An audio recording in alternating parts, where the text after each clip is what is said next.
Na tukigeukia spoti sasa ni kwamba timu ya voliboli ya A+ itasaka ushindi wake wa kwanza kwenye ligi kuu ya wanawake itakapochuana na DCI hapo kesho katika uwanja wa Kasarani. Wageni hao ligini watakuwa na kibarua kigumu dhidi ya DCI ambao hawajapoteza mechi yoyote kufikia sasa. Mwanaspoti wetu Lukman Mahmud anaarifu mengi. Msimu wao wa kwanza kushiriki ligi kuu ya mpira wa voliboli KVF, na malengo yao si tu kushinda taji bali pia kujitambulisha na kuonyesha uwezo wao.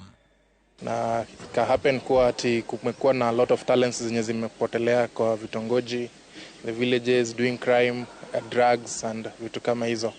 Ndio kama kuna hiyo idea ya kuanzisha A+ Volleyball Club ambayo wanadada wanaweza kuja waweze kucheza na tukaweza kuingia kwenye ligi ya Kenya. Klabu ya A+ ilianzishwa kama njia ya kukuza na kuendeleza vipaji vya wasichana chipukizi na kuwapa jukwaa la kushindana na kuonyesha talanta zao. Tumepoteza mchezaji mmoja ameenda Post Bank.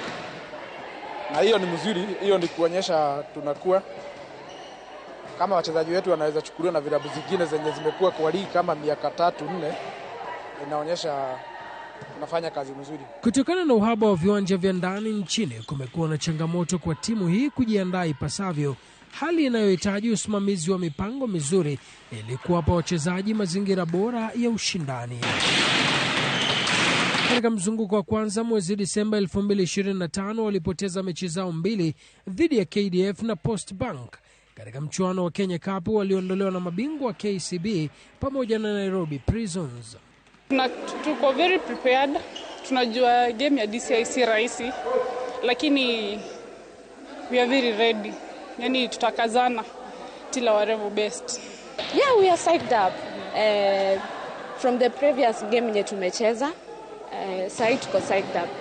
Naweza sema, yeah, we are good. Timu ya volleyball ya A+ ni miongoni mwa klabu changa zilizojisajili msimu huu, wakitarajia kubadili masaibu yao kwa kushinda mechi dhidi ya DCI. Ni wazuri, wamekuwa kwa ligi kama miaka 4 na hata hao walianza mahali, but we believe we are better than we were tukicheza first leg. Matayarisho yetu yamekuwa mazuri na napenda kushukuru wachezaji wangu pamoja na wanaonisaidia katika kucoach. Mechi zingine za volleyball zitakazochezwa hapo kesho ni pamoja na Young Spikes dhidi ya KCB na Kenya Prisons wakichuana na Post Bank. Lukman Mahmud, runinga ya Citizen.